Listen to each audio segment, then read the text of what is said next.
na napakasakla palang umibig sa babaeng alam mong hindi ka magugustuhan. At masakit pag nakikita mo na nagsusubuan. Naglalambingan silang dalawa ng BF niya. Wala kang magawa kung hindi tanggapin. Walang puwang sa isip niya na maisip niya na merong puso na humahapde. Sa tuwing ang labi ng iyong mahal sa'yo'y dumadampe. Parang ako'y aping-ape, wala kong malapitan kung hindi ang alak lang at ang pulutang papaitan na nagbibigay ng kaginawa ang panandalian upang maunawaan ang ginawa kong kamalian. Ang agawin ka sa kanya at ikaw ay sulutin, at ang pagsasama nyo na maayos ay gustutin. Alam ko na gusto mo rin, ngunit bawal kasi malito. Ngunit kung iiwan ka na niya, lika ako'y nandito. Halibang magmahal sa'yo ang katulad ko.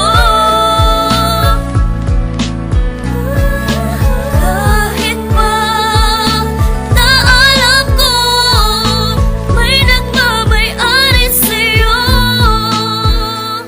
Ilang bote ng alak ang inubos ko't itinaob upang kahit papano ay lumakas ang aking loob. Ngunit bakit ganun pa rin? Wala pa ring ipinagbago. Di ko magawa ang aking mga ipinangako na hindi na kita guguluhin pa at lalapitan. At ibibigay ko ang hiling mo na katahimikan sa piling ng iyong minamahal na walang ginawa kundi saktan ka at paluwain lang ang iyong mata. Wala akong magawa kundi ikaw ay unawain na ikaw ay nagmahal at siya ay mas nauna sa'kin. Kung kaya nilawakan ko na lang ang aking isipan, at doon nasabi kong ba't ko ba pinagsisiksikan ang sarili ko sa taong di ako pinahalagahan. Nagmagmahal pala sa tulad mo'y isang katangahan. Ngunit hindi pa rin nagbabago, ikaw pa rin. Kung iiwan ka niya, nandito ko, handa kang tanggapin. Halibang magmahal sa'yo ang katulad ko.